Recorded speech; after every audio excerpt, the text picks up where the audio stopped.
Antes de começar o vídeo, deixe seu like e inscreva-se no canal. Assim você me ajudará a fazer mais vídeos para vocês. E depois que assistir, comente qual foi o relato que você mais gostou. Lá para as bandas do interior de Minas, numa cidadezinha que nem aparece no mapa direito, aconteceu uma coisa que até hoje o povo conta com um frio na barriga. Era uma dessas histórias que a gente ouve e fica pensando se é verdade mesmo ou se é coisa da imaginação do pessoal da roça. A cidade se chamava São Roque do Mato Dentro, um nome meio comprido para um lugar tão pequeno. Tinha umas 200 almas no total, contando as crianças e os cachorros. Era o tipo de lugar onde todo mundo conhece todo mundo, onde as novidades correm mais rápido que o vento e onde o segredo não duram nem um dia. Dona Eulália era uma senhora de uns 70 e poucos anos, viúva há mais de 2 décadas, que morava sozinha numa casinha de adobe no fim da rua principal.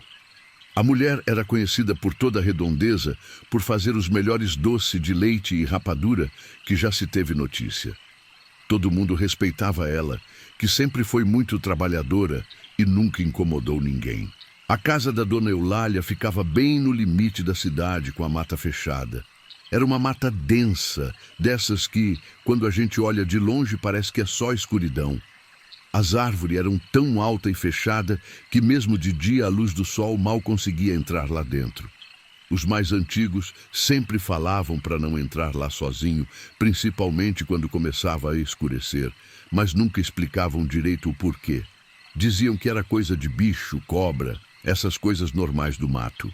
Mas tinha uma coisa estranha naquela mata. Os passarinhos nunca cantavam lá perto, e os cachorros da cidade não chegavam nem na beirada. Era como se os bichos soubessem de alguma coisa que o pessoal não sabia. Até as galinhas da Dona Eulália, que eram soltas no quintal, nunca passava da cerca que separava o terreno dela da floresta. A senhora tinha uma rotina bem certinha. Todo dia ela acordava antes do sol nascer. Ainda no escuro da madrugada, acendia o lampião da cozinha e começava o dia. Primeiro cuidava das galinhas, jogava milho no terreiro e recolhia os ovos que tinha. Depois ordenhava as 2 vacas que tinha no quintal, a Mimosa e a Estrela, 2 zebu mansinha que ela criava desde bezerinha. Depois do leite tirdo e coado, ela começava a fazer os doces para vender na feira do sábado. Era assim há anos, desde que o marido morreu. Uma vida simples, mas digna. O Toninho, marido dela, tinha morrido de um derrame enquanto cortava cana no sol quente. Foi uma coisa rápida, sem sofrimento, mas deixou ela sozinha com a casa e os bichos para cuidar. Dona Eulália nunca quis se casar de novo, mesmo tendo alguns pretendentes na época. Dizia que um amor só bastava para uma vida inteira e que ia cuidar da memória do Toninho até o fim dos seus dias. Era uma mulher de palavra, dessas que quando fala alguma coisa pode ter certeza que vai cumprir. A casa dela era pequena, mas bem cuidada. Tinha 3 cômodos. A cozinha, que era onde ela passava a maior parte do tempo, um quartinho com uma cama de casal, que ela nunca quis trocar por uma de solteiro, e uma salinha com 2 poltronas velhas, onde ela recebia as visitas. As paredes eram de adobe, feita pelo próprio Toninho quando eles eram moço, e o telhado era de telha cerâmica que ela mesma subia para consertar quando precisava. O quintal era grande, com as 2 vacas, um galinheiro bem organizado, uma horta onde ela plantava tempero e verdura e algumas árvores frutíferas. Tinha mangueira, pé de goiaba, mamoeiro e um pé de jabuticaba que dava uma fruta docinha que ela usava para fazer geleia. O estranho começou numa terça-feira de março, quando o calor estava de rachar. Fazia umas 2 semanas que não chovia e a terra estava rachada de tão seca. Era um daqueles calor que deixa todo mundo de mau humor e faz os bichos procurar sombra o dia inteiro. Dona Eulália tinha saído de manhã cedo para buscar lenha no terreno baldio que ficava entre a casa dela e a mata.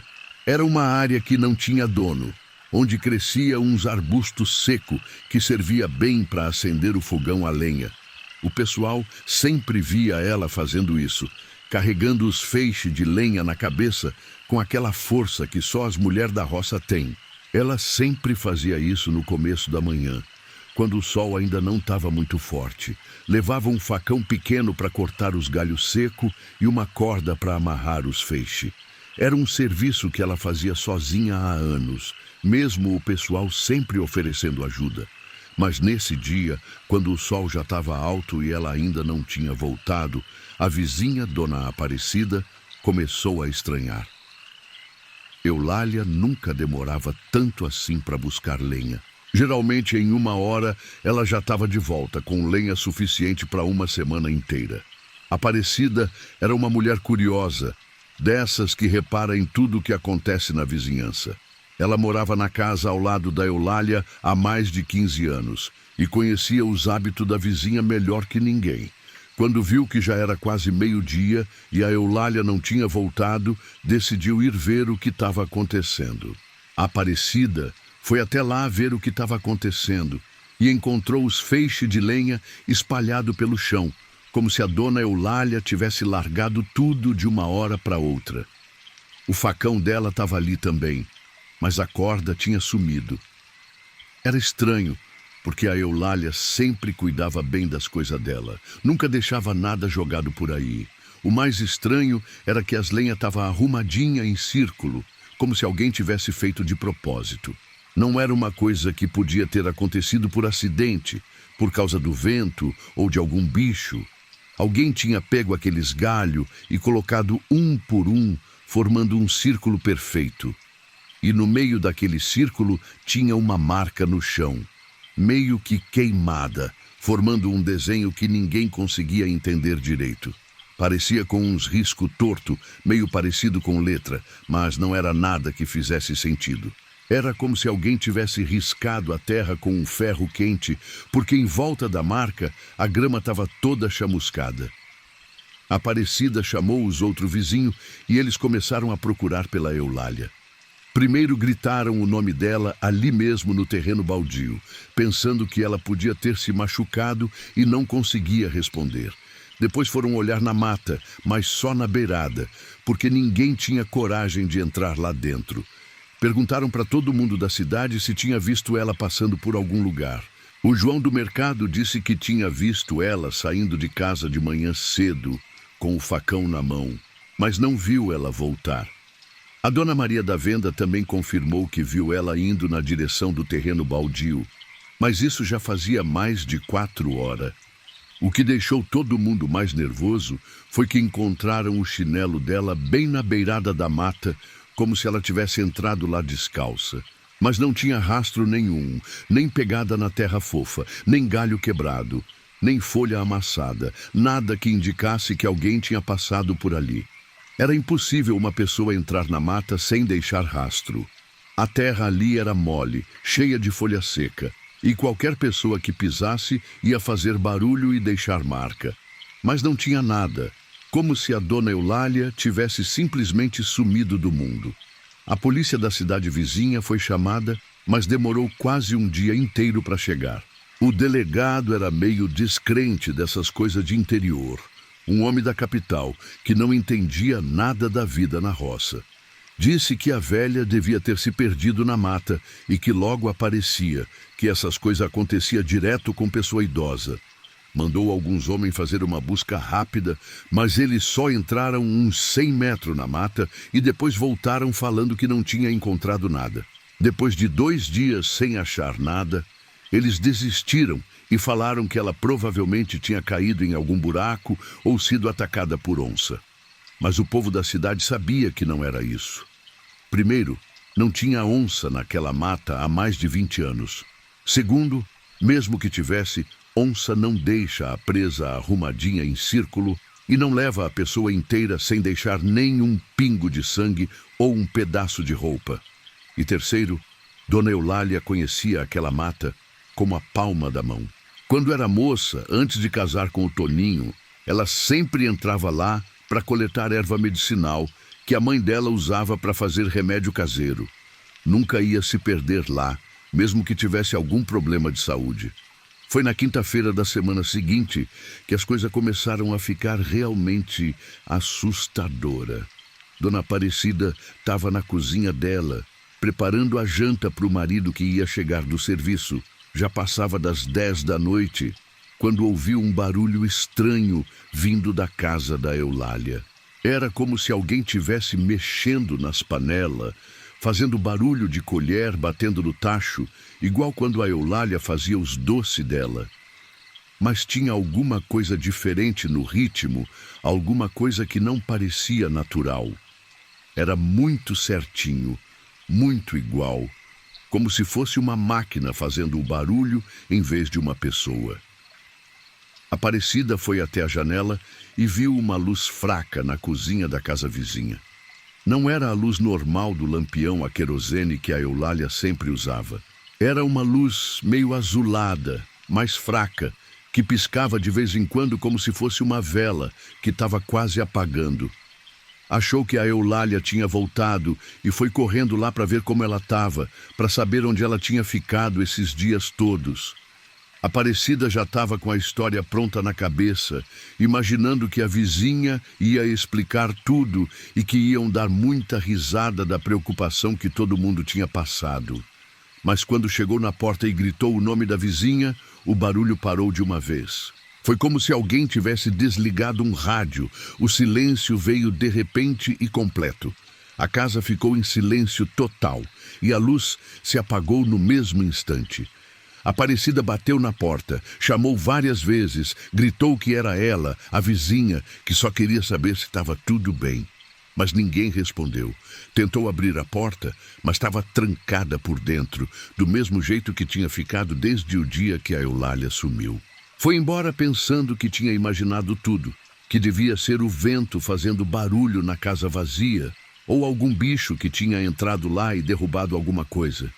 Mas no fundo, ela sabia que não era isso.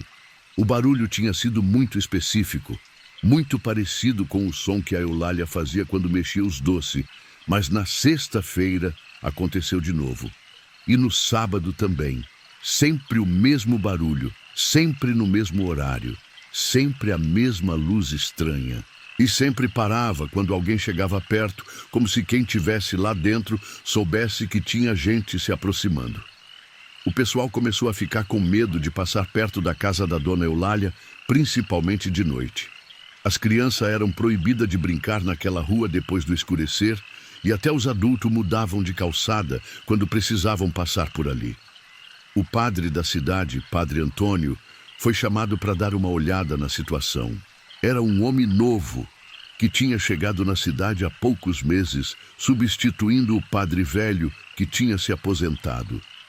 Ele não acreditava muito nessas histórias de assombração. Dizia que era tudo coisa da imaginação do pessoal. Mas quando o padre chegou na casa da dona Eulália, numa tarde de domingo, ele mesmo percebeu que tinha alguma coisa estranha ali. Os passarinhos não pousavam no telhado da casa. As galinhas que tinham ficado soltas no quintal, depois do sumiço dela, não chegavam perto da casa. E tinha um cheiro estranho no ar. Meio doce, mas meio azedo também. Foi o João do mercado, que era meio curioso demais para próprio bem, que resolveu descobrir o que estava acontecendo. João era um homem de uns 40 anos, solteiro, que tinha herdado o mercadinho do pai e conhecia todo mundo na cidade desde criança. Ele sempre foi corajoso ou teimoso, dependendo do ponto de vista. Quando era menino, era ele que subia nas árvores mais altas para pegar fruta, que entrava nos lugares proibidos só para ver o que tinha, que não tinha medo de cobra nem de escuro. João se escondeu atrás da cerca da casa da dona Eulália, numa segunda-feira à noite, e ficou esperando. Levou uma lanterna, um terço que a mãe dele tinha dado, e uma garrafa de pinga para dar coragem. Ficou agachado ali por mais de 2 horas, ouvindo os barulhos da noite, até que deu quase meia-noite. Quando começou o barulho de novo, João se esgueirou até a janela da cozinha e olhou por uma fresta da cortina. O que ele viu fez o sangue gelar nas veias e a pinga que ele tinha bebido subir toda de volta para a garganta. Lá dentro Dona Eulália estava de pé na frente do fogão, mexendo alguma coisa numa panela grande. Ela estava de costas, usando o mesmo vestido florido que estava no dia que sumiu. O cabelo dela estava solto, coisa que João nunca tinha visto, porque ela sempre usava um coque bem feito. João ficou aliviado de ver que ela estava bem e ia bater na janela para chamar a atenção dela. Mas aí ela se virou. O rosto da Dona Eulália não era mais o mesmo. Estava pálido, com uma cor meio acinzentada, como carne que fica muito tempo no sol. Os olhos dela estavam fundo e escuro. Não tinha mais aquele brilho alegre que ela sempre teve. E ela tinha uma expressão que João nunca tinha visto antes, nem na Dona Eulália, nem em ninguém. Era como se ela estivesse vendo alguma coisa terrível, mas ao mesmo tempo parecia que não estava vendo nada. O mais estranho de tudo era que ela não piscava. Ficava ali mexendo a panela com uma colher de pau comprida e olhando para frente com aqueles olhos arregalados, sem piscar nenhuma vez. A boca dela estava entreaberta e João podia ver que não tinha mais os dentes de ouro que ela usava. João ficou grudado na janela sem conseguir se mexer até que ela começou a andar na direção da porta dos fundos. Ela andava de um jeito esquisito, meio duro, como se as pernas não dobrassem direito, e não fazia barulho nenhum no chão de madeira que sempre rangia quando alguém pisava nele. Era como se ela estivesse flutuando 1 centímetro acima do chão. Os pés dela nem tocavam nas tábuas, e a saia do vestido não balançava como devia quando uma pessoa anda normal. Quando ela chegou perto da porta dos fundos, João viu que ela parou e ficou ali parada por uns minutos, como se estivesse escutando alguma coisa. Depois, ela abriu a porta, que rangeu igual sempre fazia, e saiu para o quintal. João teve que escolher entre seguir ela ou ir embora dali. A curiosidade foi mais forte e ele contornou a casa para ver o que ela ia fazer no quintal. Quando chegou do outro lado, viu ela caminhando na direção da mata, sempre com aquele jeito estranho de andar. Ela passou pela horta, passou pelo galinheiro, passou pela cerca e entrou na mata. João ficou parado ali, vendo ela desaparecer entre as árvores escuras. Depois de uns 5 minutos, ela voltou, andando de ré, sempre de frente para a mata, como se estivesse saindo de costas de algum lugar. Quando ela entrou na casa de novo, João saiu correndo dali. Correu pela rua escura, tropeçou 2 vezes e só parou quando chegou na casa dele. Trancou a porta, fechou todas as janelas e ficou acordado o resto da noite, pensando se devia contar para alguém o que tinha visto. No outro dia, João foi procurar o seu Osvaldo, que era considerado o homem mais corajoso da cidade. Osvaldo era um sujeito grande, de quase 2 metros de altura, que já tinha matado onça na mata e não tinha medo de nada nem de ninguém. João contou tudo o que tinha visto, com detalhes, e Osvaldo escutou tudo sem interromper. Quando João terminou, Osvaldo ficou pensativo por um tempo, coçando a barba grisalha que sempre mantinha bem aparada. "Essa mulher tá morta, João", foi o que Osvaldo disse.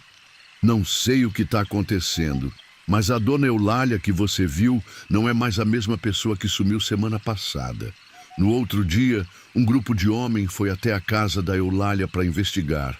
Além do Osvaldo e do João, foram também o Zé da oficina, o Antônio do Correio e o próprio padre Antônio, que tinha resolvido ver a situação com os próprios olhos.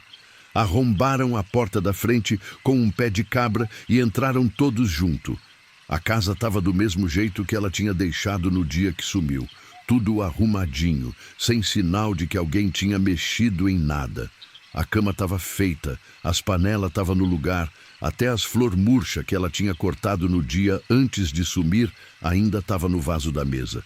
Mas quando foram na cozinha, encontraram a panela grande no fogão, ainda morna, cheia de uma coisa que parecia mingau, só que tinha um cheiro estranho, meio doce, meio podre, como fruta passada misturada com açúcar queimado. A coisa dentro da panela tinha uma cor estranha também, meio marrom, meio roxa, e grudava na colher de um jeito que não parecia normal. Parecia mais com cola do que com comida. E quando o Osvaldo mexeu com a colher, fez uns fios compridos que não quebrava fácil. Ninguém quis provar aquilo. O padre até sugeriu levar para alguém analisar, mas o pessoal achou melhor não mexer com coisa que não sabia o que era.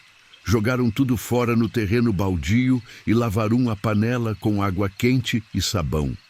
Depois disso, lacrou a casa com tábua pregada na janela e na porta. Mas os barulhos continuaram acontecendo. Toda noite, sempre no mesmo horário, sempre o mesmo som de colher batendo na panela, mesmo com a casa toda fechada. O padre da cidade foi chamado para benzer a casa, mas na hora que ele estava fazendo a oração, começou um vento forte do nada, mesmo sem ter nuvem no céu e sem previsão de chuva.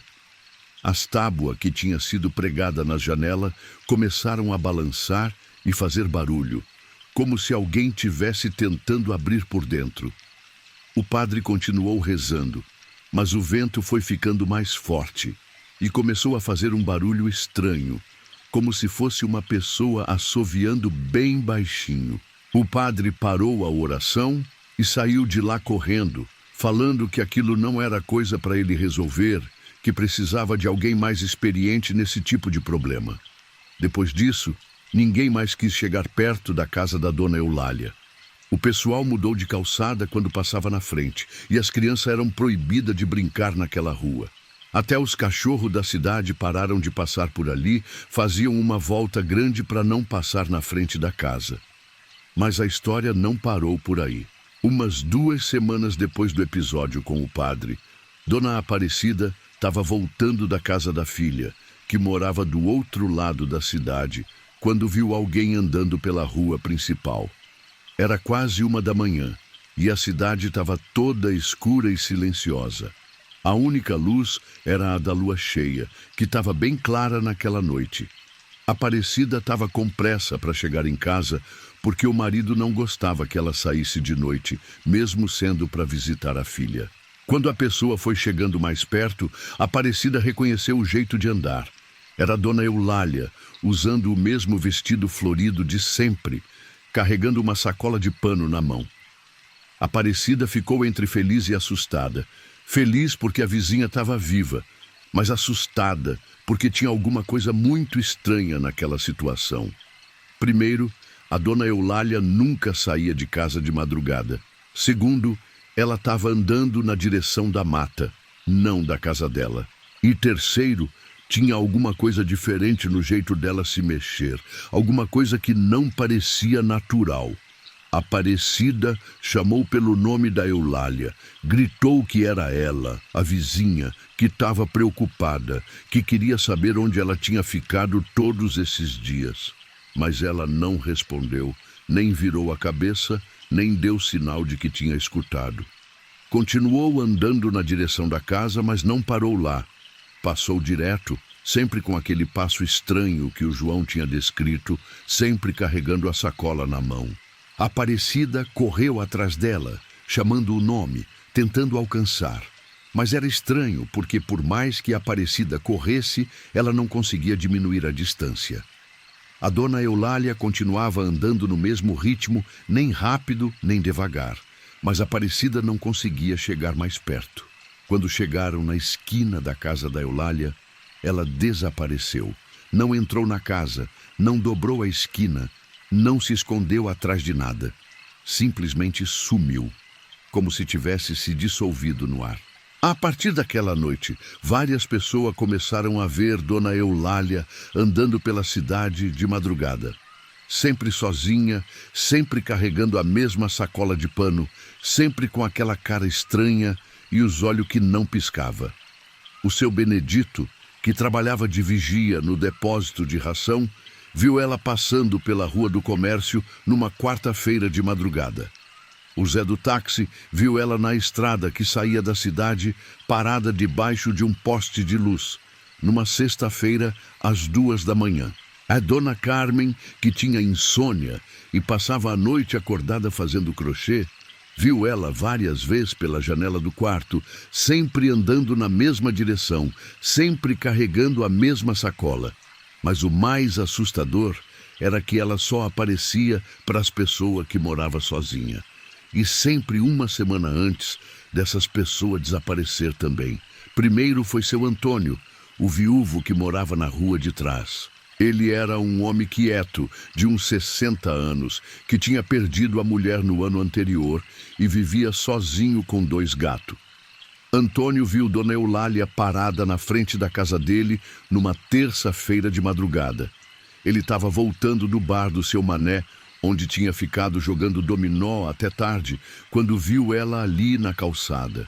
Achou estranho, porque era muito tarde e ela nunca saía de casa nesse horário, mas foi falar com ela mesmo assim.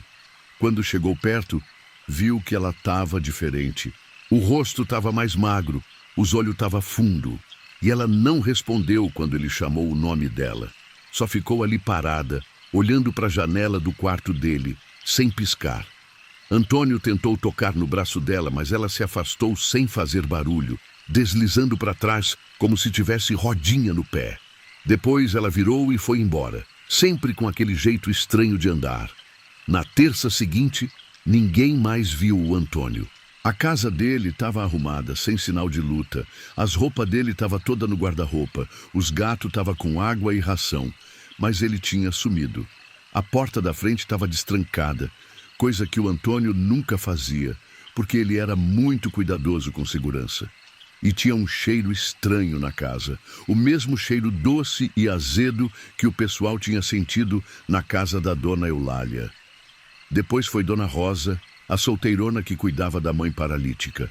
Rosa tinha uns 50 anos, nunca tinha casado, porque sempre cuidou da família, primeiro do pai doente e depois da mãe que teve derrame. Ela contou para todo mundo que tinha visto a Eulália na janela do quarto dela, numa quinta-feira de madrugada. Rosa tinha acordado com sede e foi na cozinha buscar água quando viu uma sombra na janela do quarto. Quando foi ver o que era, viu Dona Eulália do lado de fora, parada no quintal, só olhando para dentro do quarto. Não estava fazendo nada, só olhando, com aquela cara sem expressão que o pessoal já tinha descrito. Rosa tentou abrir a janela para falar com ela, mas quando pôs a mão na tranca, a Eulália sumiu. Rosa olhou para todos os lados, mas não viu ela em lugar nenhum do quintal. Uma semana depois, Dona Rosa desapareceu também, deixando a mãe sozinha em casa.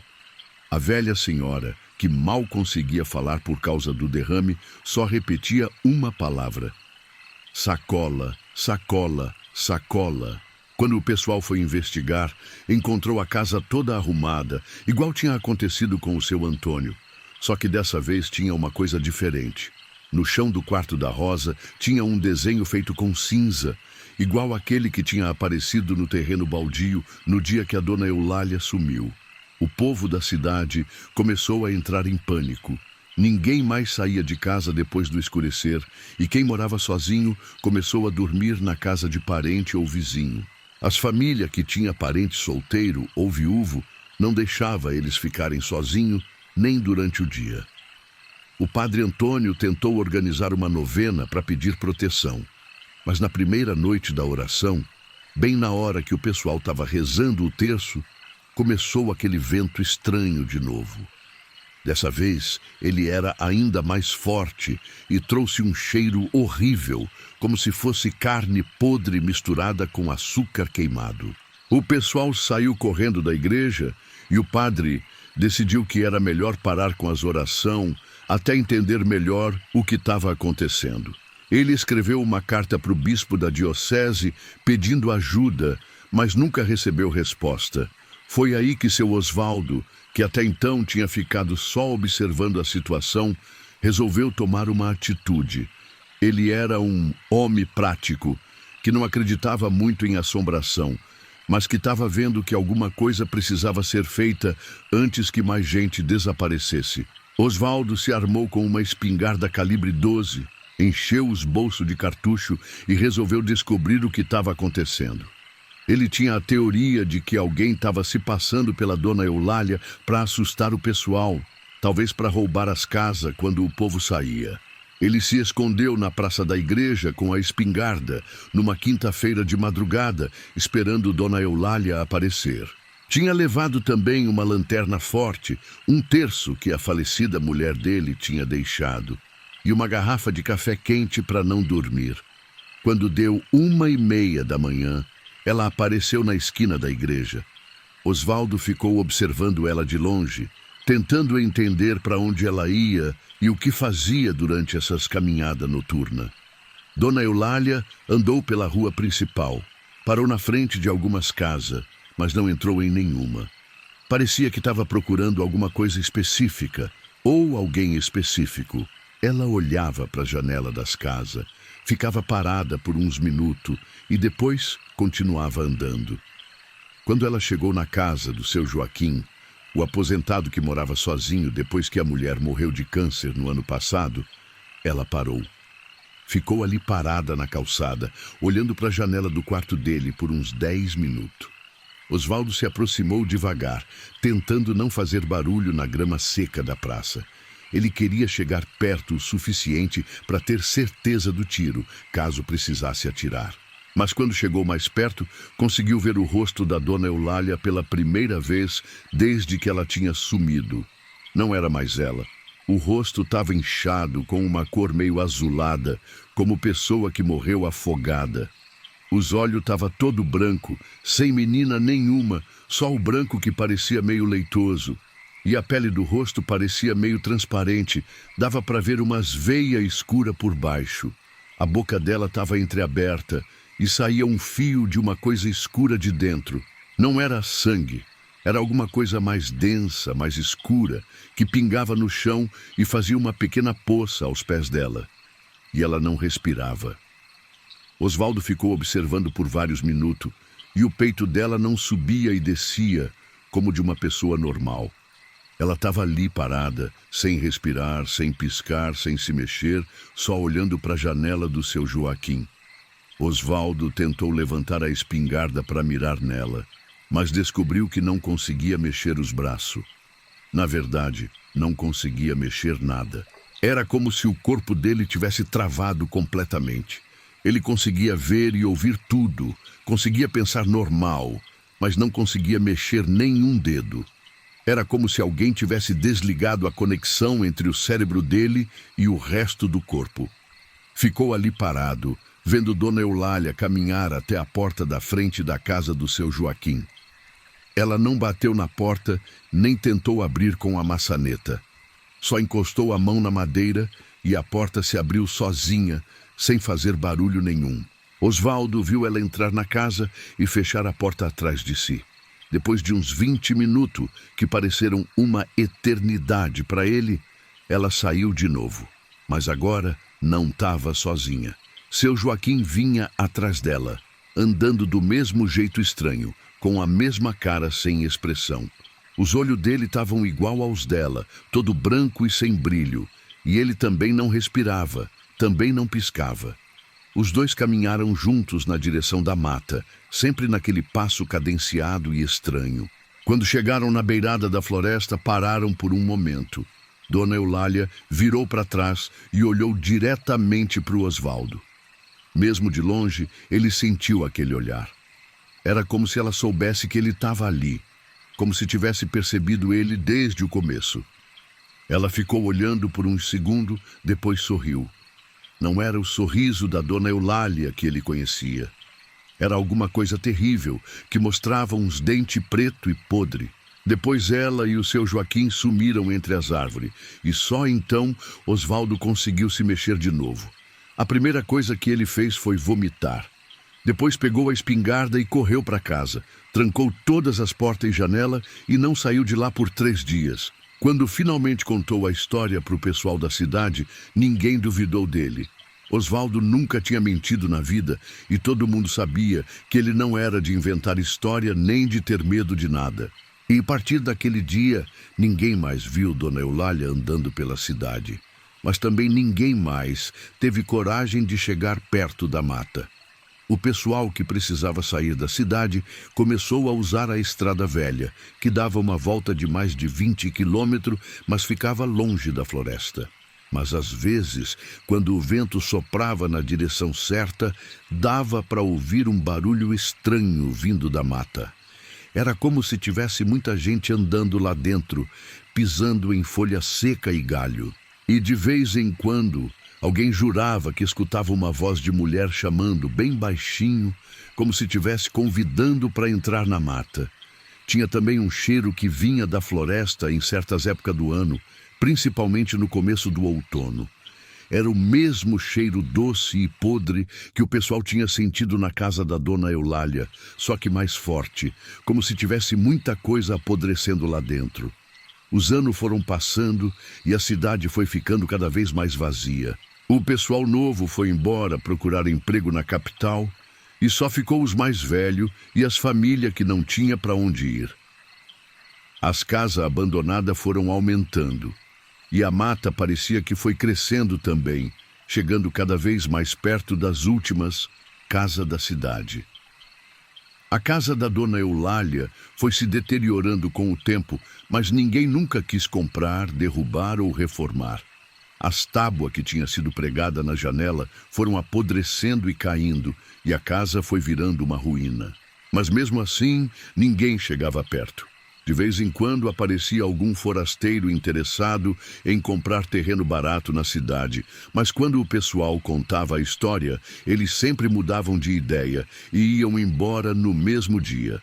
Hoje em dia, passado mais de 10 anos, ainda tem gente que jura que vê uma luz fraca na cozinha daquela casa nas noites de lua nova. E dizem que se você parar para escutar bem, ainda dá para ouvir o barulho da colher batendo na panela, sempre no mesmo ritmo, sempre no mesmo horário. Mas o mais estranho de tudo é que de vez em quando aparece gente nova na cidade, sempre pessoa que está passando de viagem, que resolve parar para descansar ou para comprar alguma coisa no mercado do João. E essas pessoas sempre perguntam pela dona Eulália. Dizem que ela apareceu na estrada uns 10 quilômetros antes da cidade e disse que tinha um lugar para eles ficarem, que era só seguir ela. Descrevem ela direitinho, uma senhora de vestido florido carregando uma sacola de pano. Muito simpática e educada. O pessoal da cidade sempre avisa para não seguir ninguém para a mata, principalmente de noite. Explica a história toda, mostra onde era a casa dela, fala dos desaparecimentos. Mas nem todo mundo escuta. Alguns acham que é lenda, coisa de gente supersticiosa do interior. Outros acham que é história inventada para assustar forasteiro. E tem aqueles que acham que uma senhora inofensiva não pode fazer mal a ninguém. E quando não escuta o conselho, quando resolve seguir a dona Eulália, que aparece na estrada oferecendo lugar para ficar, nunca mais ninguém vê essas pessoas. Não volta para buscar o carro que deixou na cidade, não volta para pagar a conta do hotel, não volta nem para pegar as coisas que deixou para trás. Por isso que até hoje, quando alguém pergunta sobre dona Eulália, o pessoal da cidade muda de assunto rapidinho. Porque tem coisa que é melhor não mexer, não cutucar, não tentar entender. Tem coisa que a gente aceita como mistério e segue a vida, tentando não pensar muito no assunto. E se você algum dia passar por uma cidadezinha pequena no interior, dessas que fica no meio do nada, entre a estrada e a mata fechada, e alguém te convidar para seguir um caminho desconhecido, principalmente se for uma senhora de vestido simples, carregando uma sacola, é melhor agradecer educadamente e continuar seu caminho. Porque nem toda pessoa que a gente encontra na estrada é realmente pessoa. E nem todo convite é para lugar que a gente consegue voltar. E tem coisa que é melhor deixar na mata, onde sempre esteve, sem tentar trazer para o mundo dos vivos. A dona Eulália, que o pessoal conhecia, a mulher trabalhadora que fazia os melhores doces da região, essa sumiu naquela terça-feira de março e nunca mais voltou.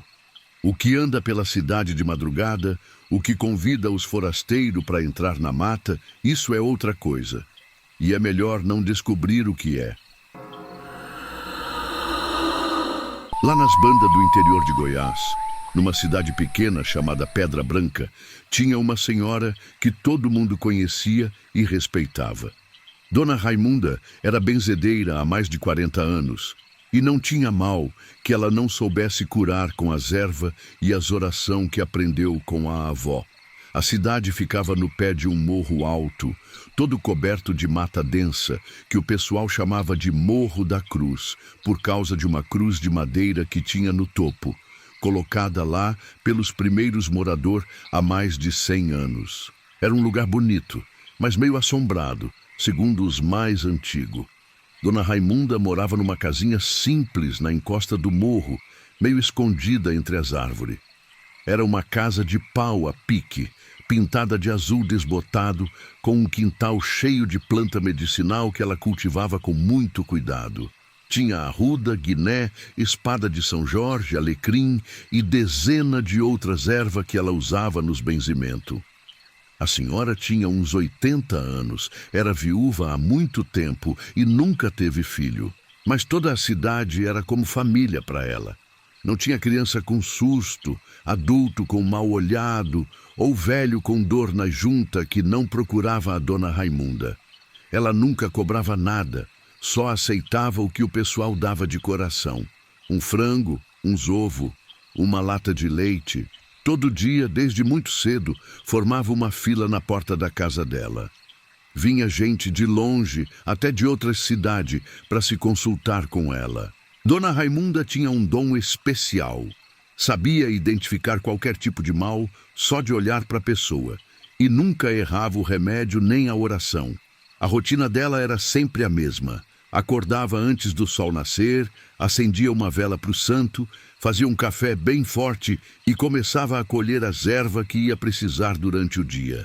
Depois abria a porta da casa e recebia o primeiro cliente, sempre com um sorriso e uma palavra de conforto. Mas numa quinta-feira de agosto, quando o friozinho de inverno estava começando a aparecer, Dona Raimunda não apareceu para abrir a porta.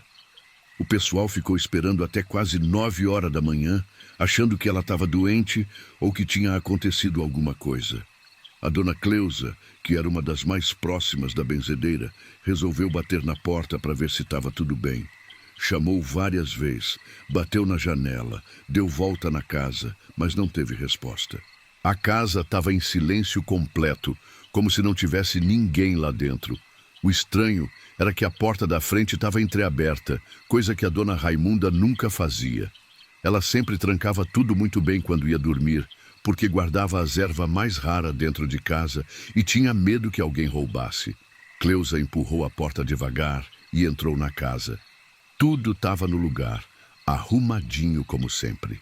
As ervas estavam penduradas no teto da cozinha, os vidros com remédio caseiro estavam enfileirados na prateleira, as imagens de santo estavam todas no lugar. Mas quando foi no quarto da dona Raimunda, Cleusa encontrou a cama desarrumada e vazia. As cobertas estavam jogadas no chão, o travesseiro estava do outro lado do quarto e tinha uma marca estranha no lençol, como se fosse queimadura. O mais estranho era que tinha um cheiro forte na casa toda. Um cheiro de enxofre misturado com alguma coisa podre.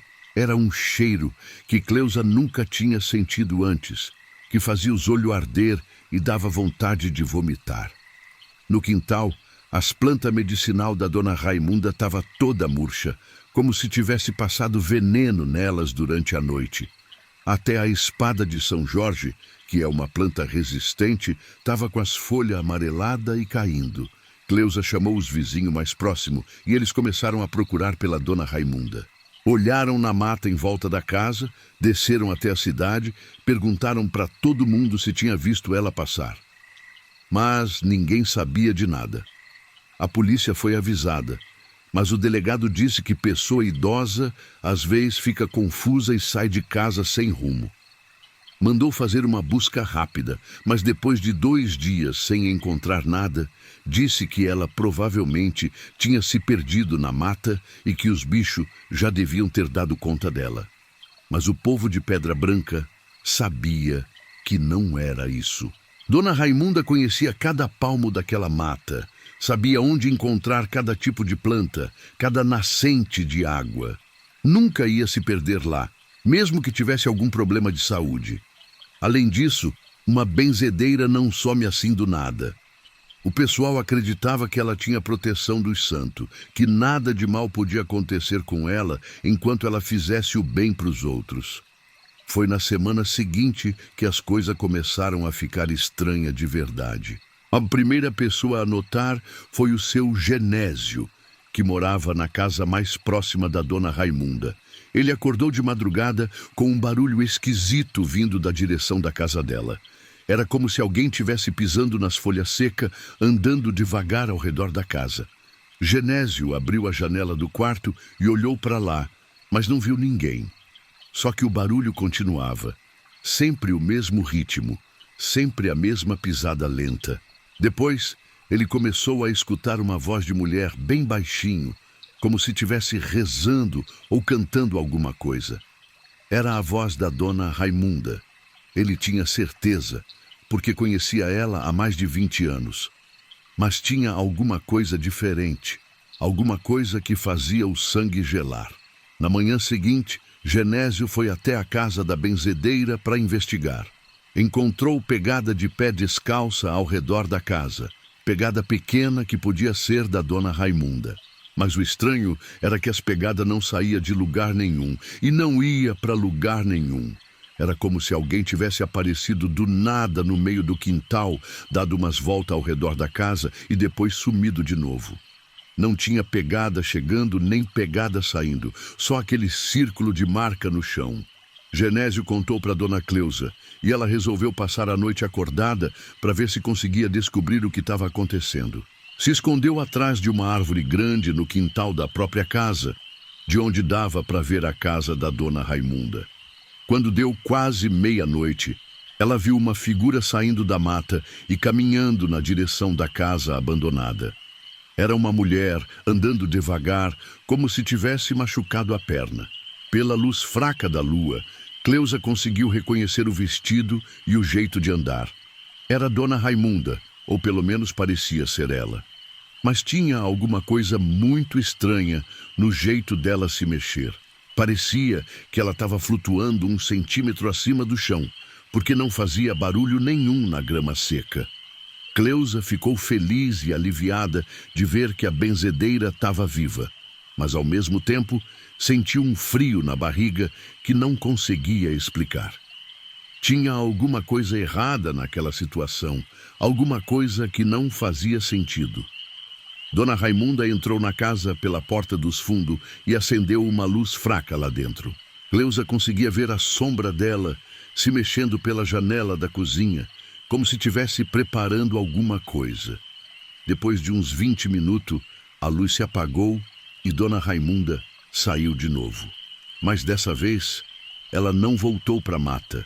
Ficou parada no meio do quintal, olhando diretamente para a árvore onde Cleusa estava escondida. Mesmo de longe, mesmo no escuro, Cleusa sentiu aquele olhar. Era como se a dona Raimunda soubesse exatamente onde ela estava, como se tivesse enxergado ela desde o começo. Cleusa ficou com tanto medo que não conseguiu se mexer por vários minutos. Quando finalmente teve coragem de olhar de novo, dona Raimunda tinha sumido. Cleusa esperou até o sol nascer para sair de trás da árvore e voltar para casa. No dia seguinte, ela contou tudo para o marido e para os vizinhos. Alguns acreditaram, outros acharam que ela tinha sonhado ou imaginado tudo. Mas quando foram investigar a casa da dona Raimunda, encontraram coisa que não dava para explicar. Na cozinha, tinha uma panela no fogão com uma mistura estranha lá dentro. Parecia chá de erva, mas tinha uma cor escura, quase preta, e um cheiro muito forte de coisa amarga. E a mistura ainda estava morna, como se tivesse sido feita há pouco tempo. Nas prateleiras onde ficavam os remédios da dona Raimunda, vários vidros estavam quebrados e o conteúdo tinha se espalhado pelo chão. Mas não parecia que alguém tinha quebrado de propósito. Era como se os vidros tivessem estourado sozinho, por causa de alguma pressão interna. E no quarto dela, encontraram uma coisa que deixou todo mundo assustado. Na parede, bem em cima da cama, tinha uns riscos feitos com carvão, formando desenho que ninguém conseguia entender. Parecia com letra, mas não era de nenhum alfabeto que o pessoal conhecia. O padre da cidade, Padre João, foi chamado para dar uma olhada na situação. Ele era um homem jovem. que tinha chegado há poucos meses para substituir o padre antigo que tinha se aposentado. Não acreditava muito em história de assombração. Achava que era tudo superstição do pessoal do interior. Mas quando entrou na casa da dona Raimunda, o padre sentiu alguma coisa estranha. Não conseguia explicar direito o que era, mas tinha uma sensação de mal-estar, como se tivesse alguma presença ruim naquele lugar. Tentou rezar uma oração de proteção, mas as palavras não saíam direito da boca. Era como se alguma coisa tivesse bloqueando a voz dele. Desistiu de benzer a casa e saiu de lá rapidinho, falando que ia pensar numa solução melhor. Foi o Zé do bar, que sempre foi meio descrente de tudo, que resolveu passar uma noite inteira na casa da dona Raimunda para provar que não tinha nada de sobrenatural acontecendo. Zé era um homem corajoso, que já tinha brigado com onça e não tinha medo de nada. Ele se instalou na sala da casa com uma garrafa de pinga, um baralho e uma lanterna grande. Ia passar a noite jogando paciência e bebendo, esperando para ver se aparecia alguma assombração. Até umas 10 horas da noite não aconteceu nada de especial. Zé jogou cartas, bebeu uns gole, até cochilou um pouco na cadeira. Mas quando deu meia-noite em ponto, ele escutou a porta dos fundos se abrir. Passos lentos caminharam pela casa. Passaram pela sala onde ele estava e foram na direção da cozinha. Zé acendeu a lanterna, mas não viu ninguém. Só escutava os passos, como se uma pessoa invisível tivesse andando pela casa. Na cozinha, começou um barulho de panela, como se alguém tivesse mexendo alguma coisa no fogão. Zé foi ver o que era, mas quando chegou lá, não tinha ninguém. Só uma panela no fogo, com uma mistura escura borbulhando lá dentro. Zé tentou apagar o fogo, mas não conseguiu. Tentou tirar a panela do fogão, mas ela estava grudada como se fosse soldada no ferro. E a mistura dentro da panela começou a fazer um barulho estranho, como se estivesse fervendo, mas não estava soltando vapor. Foi aí que ele viu uma sombra se mexendo na parede da cozinha. Era a sombra da dona Raimunda. Ele reconheceu pela silhueta. Mas a sombra estava se mexendo sozinha, sem ter ninguém para fazer ela. A sombra acenou para ele, como se estivesse cumprimentando. Depois apontou para a panela no fogão e, em seguida, apontou para ele. Era como se estivesse oferecendo para ele experimentar o que tinha na panela. Zé saiu correndo da casa sem olhar para trás. Deixou a pinga, o baralho, a lanterna, tudo lá dentro. Correu pela mata no escuro, tropeçando em raiz e galho até chegar na cidade. Nunca mais quis falar sobre o que tinha acontecido naquela noite. A partir daí, ninguém mais teve coragem de entrar na casa da dona Raimunda. Mas as aparições dela continuaram acontecendo. Várias pessoas começaram a ver ela andando pela cidade de madrugada, sempre carregando uma sacola de erva, sempre com aquele jeito estranho de andar. O problema era que as pessoas que viam dona Raimunda começaram a ficar doentes de um jeito muito esquisito. Primeiro foi a dona Socorro, que viu ela passando na frente da casa numa terça-feira de madrugada. Na manhã seguinte, Socorro acordou com uma dor de cabeça terrível e uma febre alta. O médico da cidade não conseguiu descobrir o que ela tinha. Os remédios não faziam efeito e ela foi ficando cada vez mais fraca. O estranho era que Socorro começou a falar coisas sem sentido, como se estivesse conversando com alguém que não estava lá. E sempre mencionava a dona Raimunda, dizia que ela tinha vindo buscar alguma coisa, que ainda não tinha terminado o trabalho dela. Depois foi o seu Manuel, que tinha visto dona Raimunda parada na frente da oficina dele. No outro dia, Manuel começou a ter pesadelo terrível. Acordava gritando de madrugada, falando que a benzedeira estava chamando ele para ir no morro. E assim foi acontecendo com todo mundo que via dona Raimunda durante as caminhadas noturnas. Um por um, o pessoal da cidade foi ficando doente de um jeito que nenhum médico conseguia explicar. Foi a dona Aparecida, que tinha sido muito amiga da benzedeira, que descobriu o que estava acontecendo. Ela foi na biblioteca da cidade e pesquisou sobre benzedeira e assombração, tentando entender o que podia ter acontecido com a dona Raimunda. Descobriu que, às vezes, quando uma benzedeira morre de forma violenta ou antes de terminar algum trabalho importante, o espírito dela pode ficar preso no mundo dos vivos, e que esse espírito pode tentar continuar fazendo o trabalho que não conseguiu completar em vida. Aparecida lembrou que na semana antes da dona Raimunda sumir, ela tinha mencionado um caso muito difícil que estava tentando resolver. Era uma família da cidade que estava sendo atormentada por alguma coisa ruim, e a benzedeira estava fazendo um trabalho de limpeza espiritual muito complicado. A família era dos Oliveira, que morava numa casa grande no centro da cidade. Eles tinham procurado a dona Raimunda porque coisa estranha estava acontecendo na casa. Porta que abria sozinha, barulho de corrente arrastando no sótão, aparição de uma mulher de branco nos corredores. Dona Raimunda tinha feito vários benzimentos na casa, mas o problema não resolvia. Ela disse que era um caso muito sério, que ia precisar de um ritual especial numa noite de lua nova para conseguir mandar embora o que estava perturbando a família. A lua nova tinha sido exatamente na quinta-feira em que ela sumiu. Aparecida percebeu que Dona Raimunda devia ter ido fazer o ritual sozinha e que alguma coisa tinha dado errado. Aparecida foi conversar com a família Oliveira para saber mais detalhes. Descobriu que eles tinham marcado com a Dona Raimunda para ela ir na casa deles na quinta-feira à noite, mas ela nunca apareceu. E desde aquela noite, os problemas na casa dos Oliveira tinham piorado muito. Agora, não era só porta abrindo e barulho estranho. A aparição da mulher de branco estava aparecendo toda noite e estava ficando cada vez mais agressiva. Aparecida começou a juntar as peças do quebra-cabeça.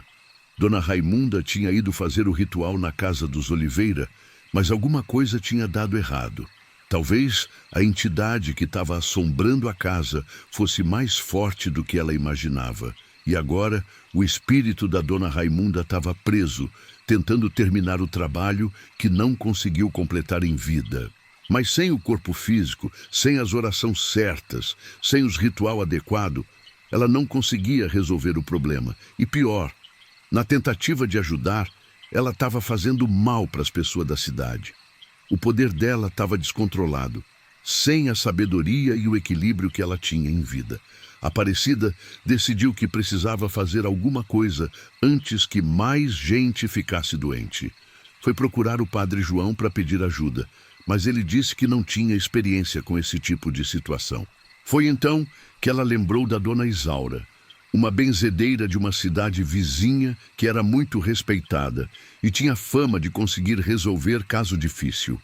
Aparecida pegou o ônibus e foi conversar com ela. Dona Isaura escutou a história toda e confirmou a suspeita da Aparecida.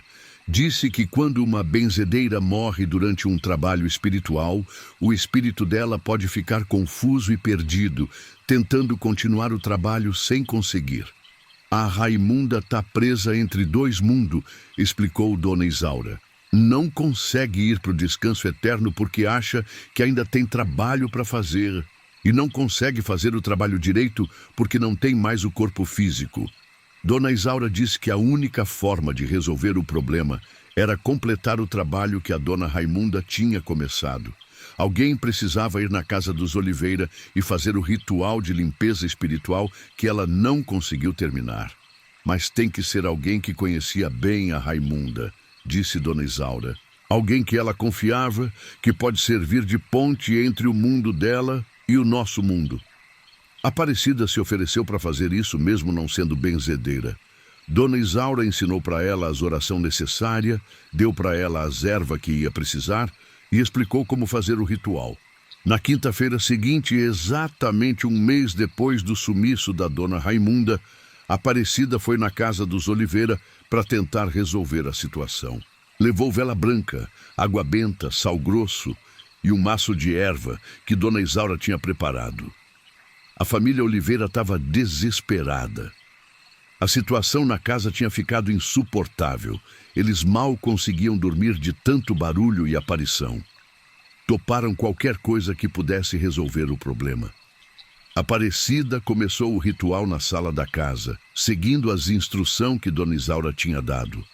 Acendeu as velas, espalhou sal nos cantos, queimou as ervas e começou a rezar as orações. No começo, nada aconteceu. Mas depois de uns 20 minutos, a temperatura da sala começou a cair drasticamente.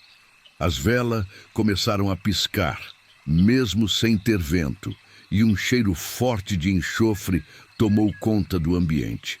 Foi então que Dona Raimunda apareceu. Não era a aparição estranha que o pessoal tinha visto andando pela cidade. Era ela mesma, do jeito que sempre foi, só que meio transparente. Aparecida, minha filha, disse ela com a voz cansada.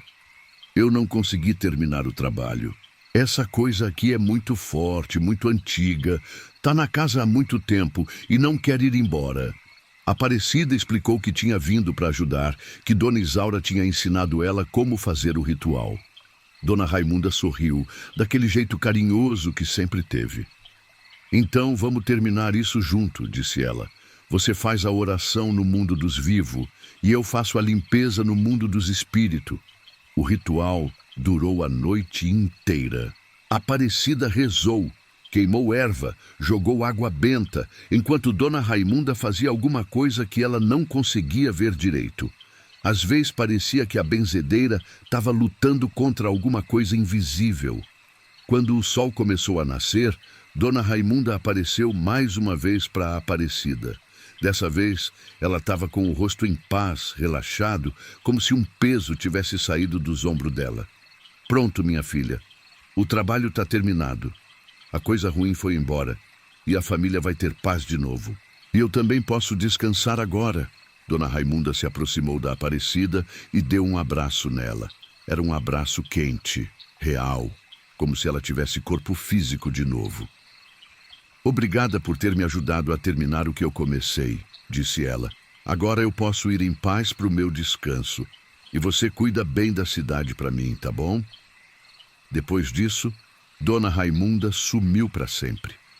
Nunca mais ninguém viu ela andando pela cidade de madrugada. A casa dela na encosta do morro foi sendo tomada pela mata e virou só uma ruína coberta de cipó e mato. Mas o estranho é que as plantas medicinal do quintal dela nunca morreram. Até hoje, quem sobe no morro consegue encontrar arruda, guiné, alecrim e várias outras ervas crescendo selvagem por lá. E dizem que quando alguém da cidade está muito doente e os médicos não conseguem curar, é só subir no morro e colher as ervas do quintal da Dona Raimunda. Elas ainda têm o poder de cura que ela colocou nelas quando estava viva. A Dona Aparecida virou uma espécie de benzezeira da cidade, usando o que aprendeu com a Dona Isaura. Não tinha o dom da Dona Raimunda, mas conseguia ajudar o pessoal com problema mais simples. E toda quinta-feira, no aniversário do sumiço da Dona Raimunda, Aparecida sobe no morro para acender uma vela no lugar onde era a casa dela. É uma forma de agradecer pela ajuda que ela recebeu e de lembrar que nem toda assombração é coisa ruim. Às vezes, quando o vento sopra na direção certa, ainda dá para sentir um cheiro fraco de erva medicinal vindo do morro. E tem gente que jura que já escutou uma voz de mulher sussurrando oração de cura na mata, principalmente nas noites de lua nova. Por isso que até hoje, quando alguém da cidade está com um problema que parece não ter solução, o pessoal fala, vai lá no morro da Dona Raimunda. Ela ainda está por lá, cuidando da gente do jeito que sempre cuidou. Porque tem pessoa que mesmo depois de morta, continua fazendo o bem. E o amor e a dedicação de uma vida inteira não some só porque o corpo não está mais aqui. Fica para sempre, protegendo quem precisa, curando quem está sofrendo. A Dona Raimunda nunca parou de ser benzedeira. Só mudou a forma de benzer, mas continua cuidando da cidade do alto do morro, onde o vento leva as orações dela para todo canto e as ervas dela continuam crescendo para quem precisar de cura. Lá pro lado do sertão da Bahia, numa cidade pequena chamada Bom Jesus do Agreste, vivia uma senhora que era conhecida por todo mundo como a melhor costureira da região. Dona Conceição tinha umas 75 anos, era solteira desde sempre e morava sozinha numa casa antiga na rua do cemitério. A cidade de Bom Jesus do Agreste era daquelas que tem uma igreja na Praça Central, um mercado municipal que funciona aos sábados e uma 5-rua principal onde se concentra todo o comércio. O resto eram casinhas simples, quintal com galinha e muito mato em volta. Era um lugar onde todo mundo conhece todo mundo, onde as novidades correm mais rápido que cavalo solto e onde os segredos não duram nem até o fim do dia. A casa da Dona Conceição ficava bem em frente ao portão principal do cemitério da cidade. Uma posição que muita gente achava estranha, mas que ela sempre disse que não incomodava. Morto não faz mal a ninguém, costumava falar quando alguém perguntava se não tinha medo de morar ali. Quem faz mal é gente viva mesmo.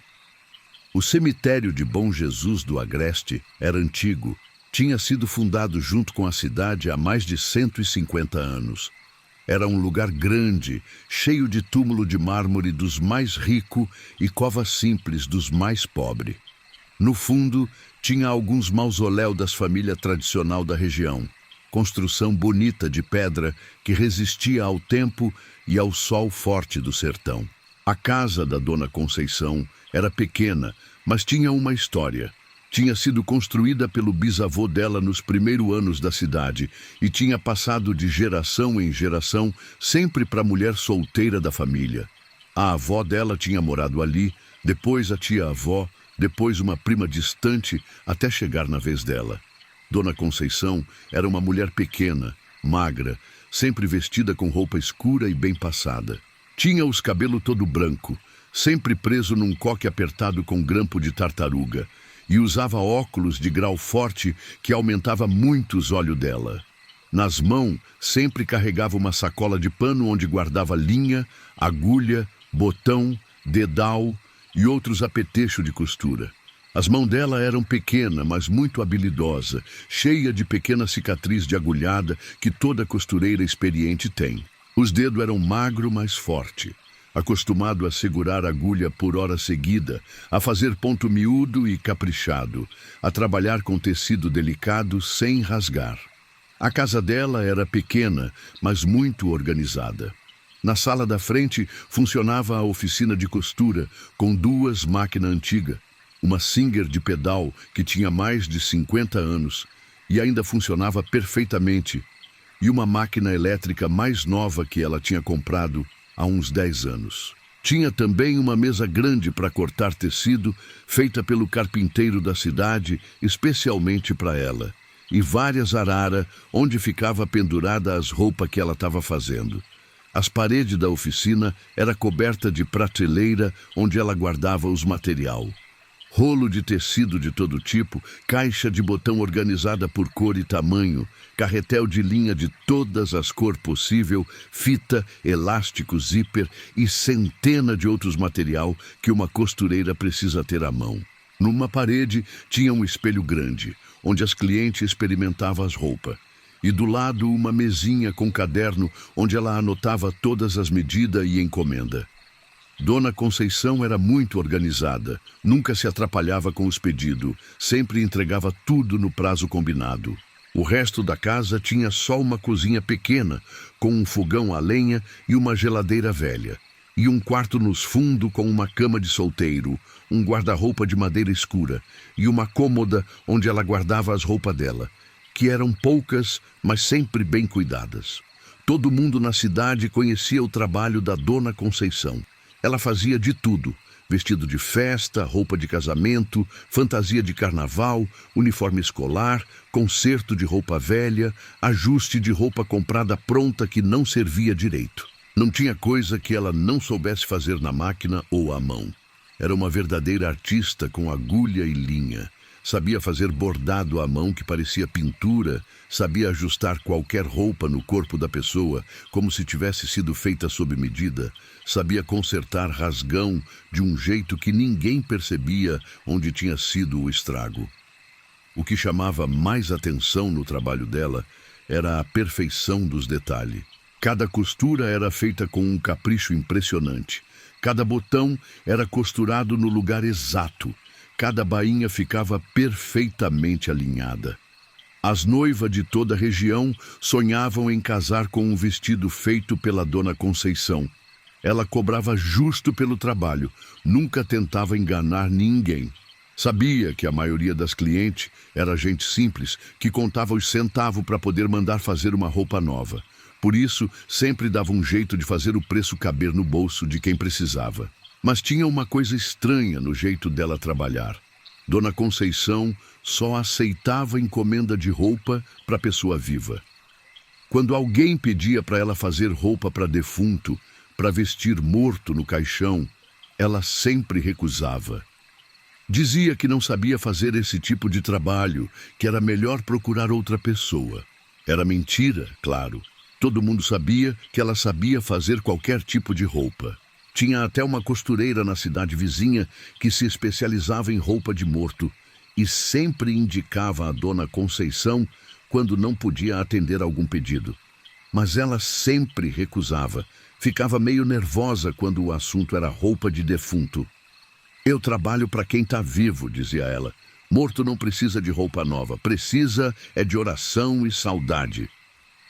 A rotina da Dona Conceição era bem certinha.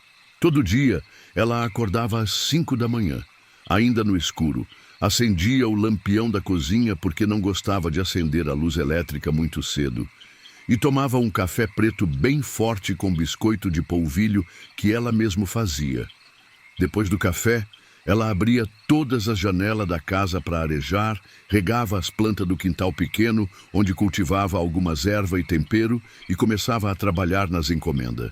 Ficava na máquina até umas 6 da tarde, só parando para o almoço. Sempre alguma coisa simples, feijão com arroz, um ovo frito, uma salada e para beber água. Durante o dia, recebia as clientes que vinham buscar roupa pronta, fazer encomenda nova ou experimentar roupa que estava sendo ajustada. Cada cliente era recebida com atenção. Dona Conceição escutava com paciência todas as exigências, mesmo as mais complicadas. A senhora quer que o vestido fique mais acinturado? Então vamos tirar aqui dos lados e colocar uma pence nas costas para dar mais forma. O bolso está muito em cima? Sem problema, vamos descoser e colocar mais embaixo. Ela sempre dava um jeito de atender o gosto de cada uma. Depois das 6, ela fechava a oficina, guardava todo o material no lugar certo, varria o chão, organizava as araras com as roupas que estava fazendo.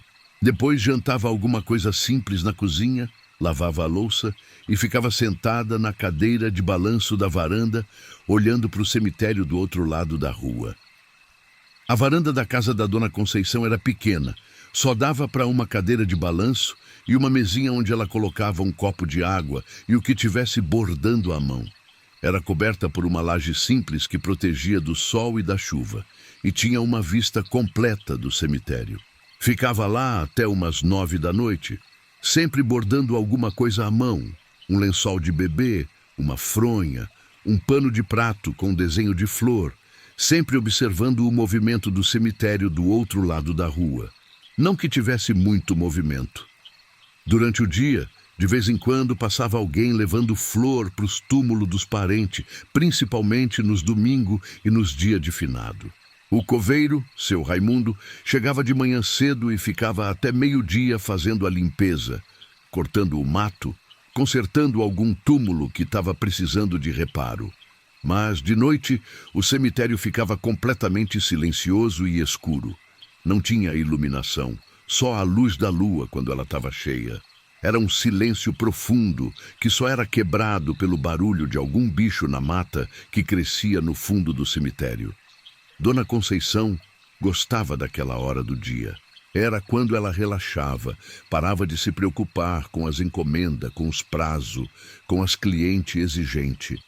Ficava ali balançando devagar na cadeira, fazendo um bordadinho, observando as estrelas no céu limpo do sertão. Às vezes pensava na vida, nos anos que tinham passado, nas escolhas que tinha feito. Nunca se arrependeu de não ter casado, de não ter tido filho. Sua vida era o trabalho. Suas clientes eram como família para ela. Via as meninas crescer, casava elas, fazia roupa para os filhos que elas tinham e assim ia passando os anos. O problema começou numa segunda-feira de setembro, quando o calor do fim do inverno já estava dando lugar ao calor mais forte do verão que se aproximava. O dia tinha sido normal. Ela tinha trabalhado em 3 vestidos de festa para uma formatura que ia acontecer no fim do mês. À noite, estava na varanda bordando um lençol de bebê para uma cliente que tinha ganhado nenê na semana anterior, quando viu alguma coisa estranha do outro lado da rua. Tinha uma luz fraca se mexendo entre os túmulos do cemitério. Não era luz de lanterna nem de vela. Era uma luz meio azulada, como se fosse um vagalume muito grande, só que muito mais brilhante. A luz ficou se mexendo por uns 10 minutos, zigue-zagueando entre a sepultura, e depois sumiu. Dona Conceição achou estranho, mas não deu muita importância. Pensou que podia ser alguém visitando algum túmulo de madrugada, talvez alguém que trabalhava o dia inteiro e só tinha tempo de noite para visitar os mortos. Ou então o coveiro fazendo algum serviço extraordinário. Guardou o bordado na caixinha onde guardava as linhas, apagou o lampião da varanda, trancou a porta da frente e foi dormir. Mas ficou com aquela luz estranha na cabeça. Não conseguiu dormir direito. Mas na terça-feira, a luz apareceu de novo, no mesmo horário, um pouco depois das 8 da noite, fazendo o mesmo movimento estranho entre os túmulos. E na quarta também. E na quinta. Sempre a mesma luz azulada, sempre o mesmo movimento que não parecia ter muito sentido. Dona Conceição começou a ficar curiosa. Não era normal uma pessoa visitar cemitério toda noite no mesmo horário. E se fosse o coveiro fazendo algum trabalho, ele já teria terminado depois de tantos dias. Foi na sexta-feira que ela resolveu prestar mais atenção. Em vez de ficar bordando, deixou o trabalho de lado e ficou na varanda só observando, esperando a luz aparecer.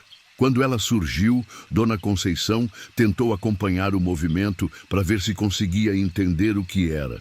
E foi aí que percebeu que a luz não andava aleatoriamente pelo cemitério.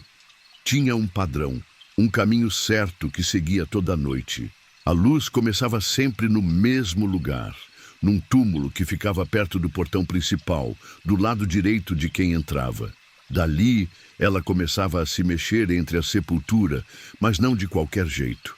Seguia um caminho específico, passando por alguns túmulos e ignorando outros. O movimento era lento, como se a luz estivesse procurando alguma coisa específica. Às vezes, parava num túmulo por um segundo, como se estivesse examinando ele, depois continuava.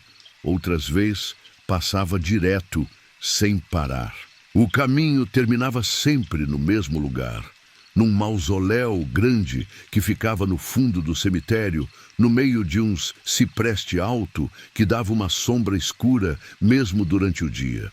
Quando chegava lá, a luz ficava parada por uns 5 minutos, como se tivesse encontrado o que procurava.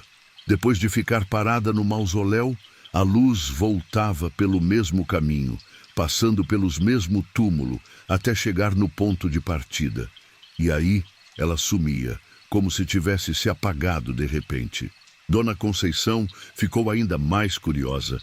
No sábado de manhã, depois de tomar o café, resolveu dar uma caminhada até o cemitério para investigar.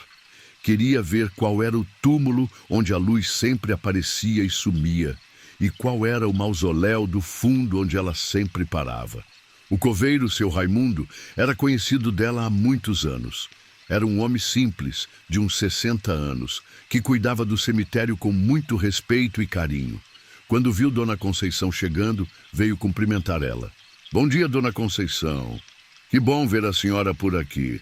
Não é comum a senhora visitar o cemitério. Bom dia, seu Raimundo. É que eu estava com vontade de dar uma caminhada e resolvi passar aqui para dar uma olhada. Não se incomoda se eu der uma volta? Claro que não. Fique à vontade. A senhora pode ir onde quiser. Dona Conceição caminhou devagar entre os túmulos, observando os nomes nas lápides, as datas de nascimento e morte, as frases que as famílias tinham mandado gravar. Era interessante como cada túmulo contava uma história. O comerciante que tinha enriquecido e deixado um túmulo de mármore caro. O vaqueiro que tinha vivido a vida inteira no sertão e tinha uma lápide simples de cimento. O túmulo, onde a luz sempre aparecia, era de uma mulher chamada Maria das Graças Santos, que tinha morrido há uns 6 meses, em março. Dona Conceição lembrava bem dela, uma senhora de uns 60 anos, que sempre encomendava roupa na oficina dela. Maria das Graças era viúva. Morava sozinha numa casinha pequena na periferia da cidade. Não tinha muito dinheiro, mas sempre dava um jeito de mandar fazer uma roupa nova para o Natal ou para o aniversário. Era uma cliente querida, sempre educada, sempre agradecia muito pelo trabalho. Ela tinha morrido de repente, de infarte, numa quinta-feira de manhã. Foi encontrada pela vizinha, que estranhou ela não ter aparecido para conversar na cerca como fazia todo dia. Teve um velório simples, com pouca gente, porque ela não tinha família próxima na cidade. Dona Conceição lembrou que Maria das Graças tinha morrido bem na época que estava fazendo uma encomenda grande, um enxoval completo para a filha que morava na capital e ia casar. Tinha deixado pago metade do serviço, mas a roupa nunca foi buscada, porque a família cancelou o casamento depois da morte da mãe. O túmulo dela era simples, uma lápide de cimento com o nome, as datas de nascimento e morte, e uma frase: "Descanse em paz, mãe querida." Não tinha flor fresca, só umas flor de plástico desbotada que alguém tinha colocado lá há muito tempo. Dona Conceição observou o túmulo por uns minutos, tentando entender por que a luz estranha sempre começava ali. Não tinha nada de diferente, nada que chamasse atenção. Era um túmulo igual a muitos outros. Depois ela caminhou até o fundo do cemitério, seguindo o mesmo caminho que a luz fazia toda noite. Passou por vários túmulos de gente conhecida. O antigo prefeito da cidade, a professora que tinha ensinado ela quando era criança, o dono da farmácia que tinha fechado há uns anos. O mausoléu do fundo era impressionante. Era uma construção grande, de pedra cinza, com um portão de ferro trabalhado e uma placa de mármore onde estava escrito Família Mendonça. Era claramente o túmulo de uma família rica, muito diferente dos túmulos simples do resto do cemitério. Dona Conceição conhecia a família Mendonça de nome. Eram os donos das terras mais ricas da região, uma família tradicional que tinha chegado na cidade nos primeiros anos e tinha prosperado com a criação de gado e a plantação de algodão.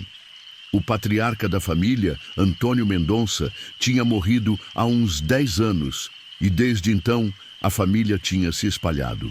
Alguns filhos tinham ido morar na capital, outros tinham se mudado para outra cidade. Não restava quase ninguém da família na cidade. Dona Conceição não conseguia imaginar que ligação podia ter entre a Maria das Graças, uma senhora simples e pobre, e os Mendonça, uma família rica e tradicional. Por que a luz começava no túmulo de uma e terminava no mausoléu da outra? Ela deu uma volta completa pelo mausoléu, observando os detalhes da construção. Era bonito, bem conservado, com jardim em volta e até uma área coberta onde as pessoas podiam sentar para visitar os mortos. Muito diferente do túmulo simples da Maria das Graças. Quando voltou para casa, Dona Conceição não conseguiu se concentrar no trabalho.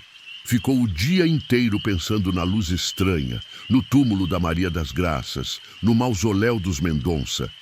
Tinha alguma coisa ali que ela não estava entendendo. No sábado à noite, ela ficou na varanda de novo, observando.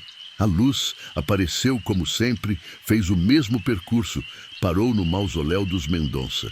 Mas dessa vez, quando a luz estava voltando, ela fez alguma coisa diferente. Em vez de voltar direto para o túmulo da Maria das Graças, a luz parou bem na frente da casa da Dona Conceição. Ficou ali parada por uns minutos, como se estivesse olhando para ela. Dona Conceição sentiu um frio na espinha, mesmo fazendo calor. Era como se alguma coisa tivesse percebido que ela estava observando, que ela estava tentando entender o que estava acontecendo. A luz ficou parada ali por mais uns minutos. Depois continuou o caminho até o túmulo da Maria das Graças e sumiu como sempre. Mas Dona Conceição ficou com a sensação de que alguma coisa tinha mudado, de que ela tinha sido percebida. No domingo, ela não conseguiu ir na missa, porque ficou com dor de cabeça. Passou o dia inteiro deitada, pensando na luz, na sensação estranha que tinha tido na noite anterior. Decidiu que precisava descobrir o que estava acontecendo, mesmo que tivesse medo. À tarde, foi visitar a Dona Marlene, uma vizinha que conhecia todos os fofoca e todas as histórias da cidade. Se tinha alguma ligação entre Maria das Graças e a família Mendonça, Dona Marlene ia saber. Marlene, perguntou depois de conversar sobre amenidade por um tempo, você sabe se a Maria das Graças tinha alguma ligação com a família Mendonça? Dona Marlene fez uma cara estranha, como se a pergunta tivesse mexido com alguma coisa que ela preferia não lembrar. Por que você está perguntando isso, Conceição? Aconteceu alguma coisa? Dona Conceição não queria contar sobre a luz no cemitério, porque sabia que ia parecer coisa de maluca. Inventou uma desculpa qualquer. Disse que tinha encontrado umas fotos antigas na casa da Maria das Graças, quando foi buscar o material para terminar o enxoval da filha. Olha, Conceição, disse Dona Marlene baixando a voz e olhando para os lados como se tivesse medo de alguém escutar.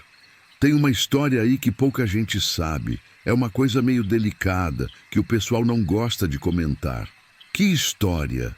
A Maria das Graças era filha do velho Antônio Mendonça, só que ela nasceu fora do casamento. O velho nunca assumiu ela, nunca deu o nome para ela. Dona Conceição ficou surpresa. Nunca tinha escutado essa história e conhecia Maria das Graças há muitos anos. Como assim? Como você sabe disso? A mãe da Maria, a finada Joana, trabalhava como empregada na casa dos Mendonça quando era moça, lá pelos anos 50.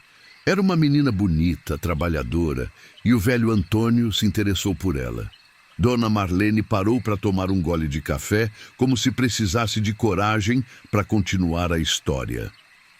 O velho era casado, tinha os filhos legítimos, mas não resistiu à tentação. A Joana engravidou e, quando contou para ele, o velho negou que o filho era dele. Disse que ela devia ter ficado com outro homem, mandou ela embora da casa sem direito a nada. E aí, a Joana criou a Maria sozinha, com muito sacrifício. Trabalhava de doméstica aqui e ali, lavava roupa para os outros, fazia de tudo para sustentar a filha. Nunca se casou, nunca teve outro filho, dedicou a vida inteira para Maria. E a Maria sabia disso? Sabia sim. A mãe contou para ela quando ela já estava mocinha, explicou por que elas eram pobres enquanto os Mendonça eram ricos. Mas a Maria nunca falou abertamente sobre isso, porque o velho Antônio era muito poderoso na cidade. Tinha medo de represália. Dona Conceição ficou pensativa. A história fazia sentido com o que ela tinha observado no cemitério. A luz que saía do túmulo da Maria das Graças toda noite e ia até o mausoléu dos Mendonça. E depois que o velho morreu? Perguntou. Quando ele morreu, há uns 10 anos, a Maria até tentou reivindicar parte da herança. Procurou um advogado, tentou provar que era filha dele. Mas os filhos legítimos do velho conseguiram abafar o caso. Alegaram que não tinha prova, que podia ser invenção para tentar pegar dinheiro da família. E não tinha prova mesmo? Olha, todo mundo na cidade sabia que a Maria era muito parecida com o velho Antônio. Tinha o mesmo formato de rosto, o mesmo jeito de andar, até o mesmo jeito de falar. Mas prova legal, documento, isso não tinha. Dona Marlene suspirou, como se tivesse pena da história. A Maria ficou muito abalada com isso. Acho que, no fundo, ela não queria o dinheiro. Queria só ser reconhecida como filha. Queria que o nome do pai dela tivesse escrito em algum lugar, que as pessoas soubessem que ela não era só uma pobretona qualquer. Dona Conceição voltou para casa com a cabeça cheia de pensamento. A história explicava muita coisa sobre o comportamento estranho no cemitério. Talvez o espírito da Maria das Graças tivesse voltado para tentar resolver essa questão da herança. Ou talvez só quisesse ser reconhecida como filha, mesmo depois de morta. Na segunda-feira à noite, ela ficou na varanda de novo, esperando a luz aparecer. Quando ela surgiu e começou o percurso habitual, Dona Conceição tomou uma decisão que ela mesma não conseguia entender. Levantou da cadeira e atravessou a rua na direção do cemitério. O portão principal estava fechado com corrente e cadeado, como sempre ficava depois das 6 da tarde. Mas Dona Conceição conhecia o cemitério desde criança. Sabia que tinha uma parte da cerca do lado direito que estava quebrada, onde dava para passar sem dificuldade. Ela nunca tinha entrado no cemitério de noite e estava com muito medo. O coração batia forte, as mãos tremiam, mas alguma coisa a empurrava para frente. Talvez fosse curiosidade, talvez fosse compaixão pela Maria das Graças, talvez fosse só teimosia. Conseguiu passar pela cerca quebrada e se viu dentro do cemitério. Era muito escuro, só tinha a luz da lua crescente para iluminar os caminhos entre os túmulos. O silêncio era profundo, só quebrado pelo barulho dos próprios passos dela na grama seca. A luz azulada estava se mexendo entre os túmulos, a uns 20 metros de distância dela. Dona Conceição seguiu a luz de longe, tentando não fazer barulho, pisando com cuidado entre a sepultura para não tropeçar. Era uma sensação estranha andar no cemitério de noite. Durante o dia, era só um lugar onde as pessoas vinham visitar os mortos, deixar flor, fazer oração. Mas de noite, parecia outro mundo. Um lugar onde as regras normais da vida não funcionavam. Quando a luz chegou no mausoléu dos Mendonça, ela parou como sempre. Mas dessa vez, Dona Conceição conseguiu chegar perto o suficiente para ver de onde a luz vinha. Se escondeu atrás de um túmulo grande, a uns 10 metros do mausoléu, e observou. A luz não era uma luz comum. Era uma figura de mulher toda vestida de branco, que brilhava com uma luz fraca e azulada. A figura era transparente, como se fosse feita de neblina, mas Dona Conceição conseguiu reconhecer imediatamente. Era Maria das Graças. Era ela, só que diferente. O rosto tinha a mesma forma, o cabelo tinha o mesmo corte que ela usava em vida, mas tudo parecia meio desfocado, como se fosse uma fotografia que tinha ficado tremida. Maria das Graças estava parada na frente do mausoléu, com as mãos encostadas no portão de ferro. Parecia que estava tentando entrar, mas não conseguia. Ficava ali empurrando o portão, mas ele não se mexia nem 1 centímetro. A expressão no rosto dela era de tristeza profunda. Uma tristeza que Dona Conceição nunca tinha visto em pessoa viva. Era como se toda a dor de uma vida inteira de rejeição tivesse se concentrado naquele momento. Dona Conceição ficou observando por uns minutos, tentando entender o que estava acontecendo. Maria das Graças continuava tentando abrir o portão do mausoléu, sempre sem conseguir. Às vezes, ela encostava a testa no ferro frio como se tivesse desistindo, mas depois voltava a tentar. Depois de uns 5 minutos, Maria das Graças desistiu e começou a voltar pelo mesmo caminho. Dona Conceição se abaixou atrás do túmulo onde estava escondida, com medo de ser vista. Mas quando Maria das Graças passou perto do esconderijo dela, ela parou. Virou a cabeça na direção da Dona Conceição, mesmo ela estando escondida atrás do túmulo. Os dois se olharam por um segundo que pareceram uma eternidade. O rosto da Maria das Graças era o mesmo que Dona Conceição lembrava, só que pálido e meio transparente. Os olhos tinham uma expressão de súplica, como se estivesse pedindo ajuda. Ela não parecia assustadora, só muito, muito triste. Conceição, disse ela com uma voz que parecia vir de muito longe, como se estivesse falando do fundo de um poço. Você pode me ajudar? Dona Conceição ficou com tanto medo que não conseguiu responder. O coração batia tão forte que ela achava que ia sair pela boca. Mas ao mesmo tempo sentia pena da Maria das Graças. Via o sofrimento estampado no rosto dela.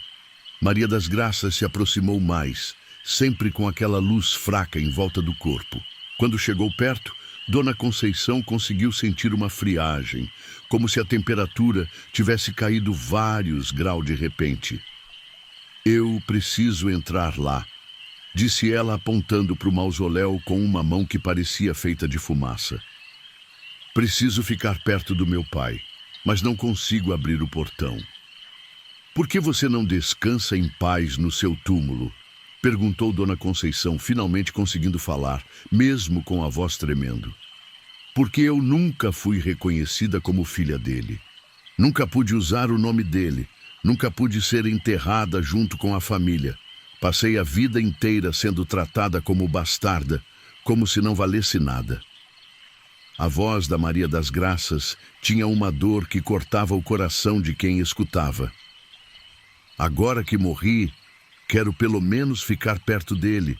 Quero que meu nome apareça junto com os nomes da família. Não é muito o que eu estou pedindo, né? Dona Conceição sentiu uma compaixão enorme pela Maria das Graças. Era realmente injusto o que tinha acontecido com ela em vida. E parecia que a injustiça continuava depois da morte. Mas o que você quer que eu faça? Perguntou. Eu não posso abrir o mausoléu. Não tenho chave. Não tenho autorização.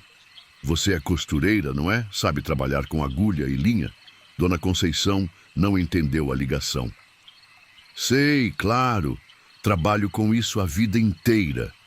Então pode me ajudar a costurar meu nome no livro da família. Se meu nome estiver escrito lá junto com os outros, eu vou poder entrar no mausoléu e descansar junto com eles.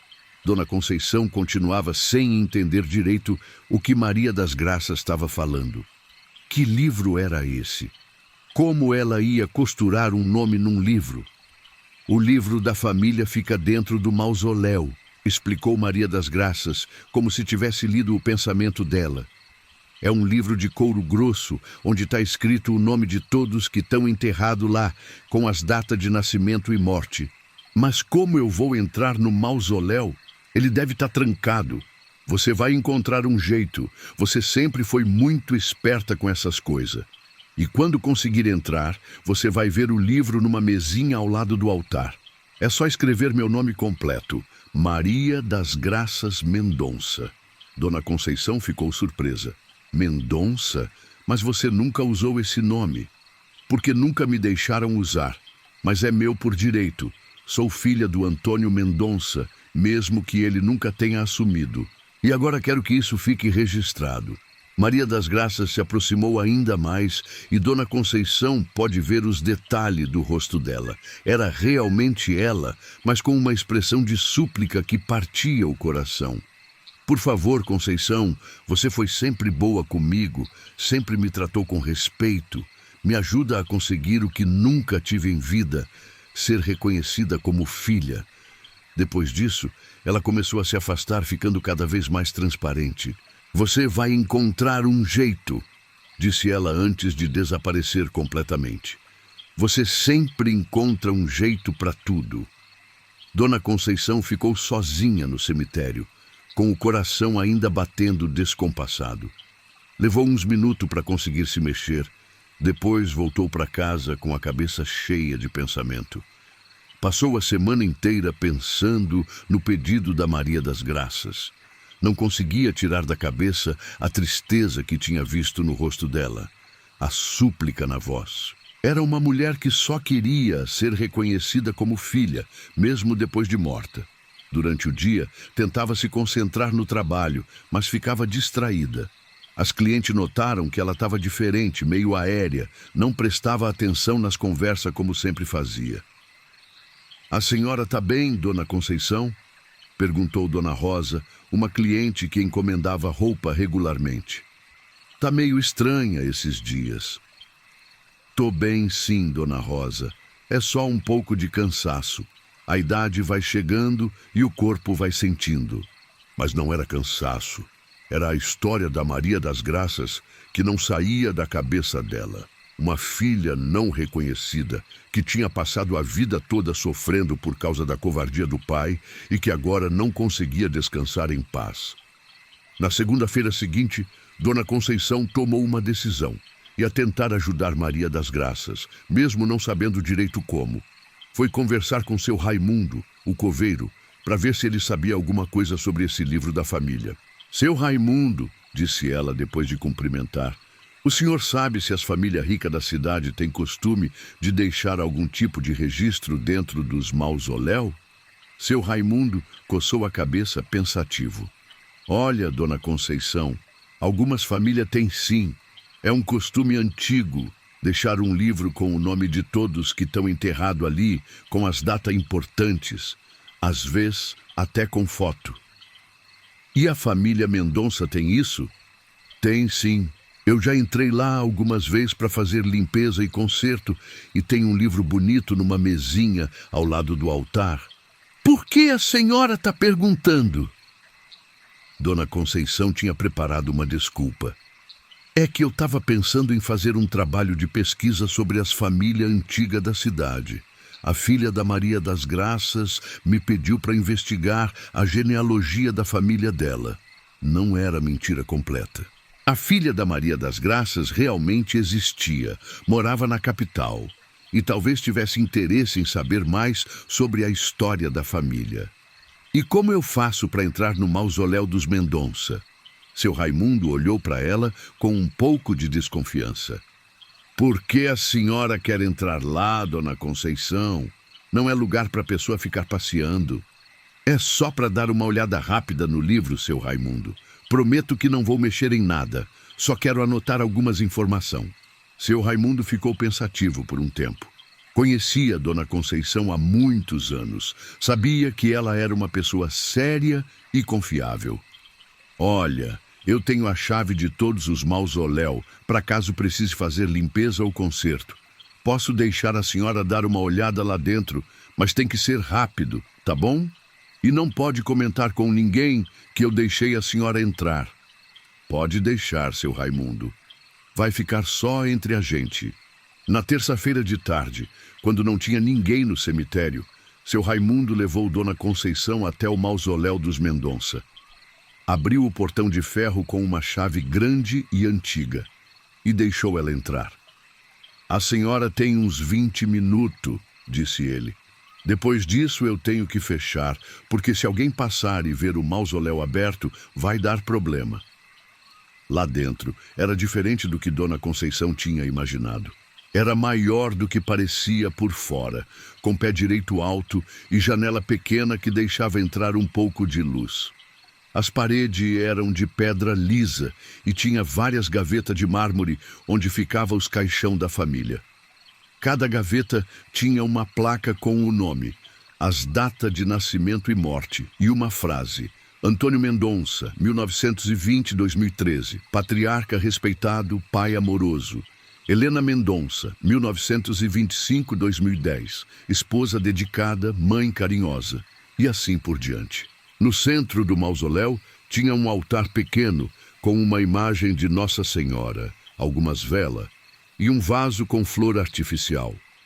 E ao lado do altar, numa mesinha de mármore, tinha um livro grosso de capa de couro marrom. Dona Conceição se aproximou da mesa e abriu o livro com cuidado. As páginas eram de papel grosso, amarelado pelo tempo, e estava tudo escrito à mão com letra caprichada. Nas primeiras páginas, tinha uma espécie de árvore genealógica da família, mostrando como todos eram aparentados. Depois vinha o registro de cada pessoa. Nome completo, data de nascimento, data de casamento, nome dos filhos, data de morte. Era impressionante a quantidade de informação que tinha ali. A história de várias gerações da família Mendonça, desde os primeiros que tinham chegado na região até os mais novos que ainda estavam vivos.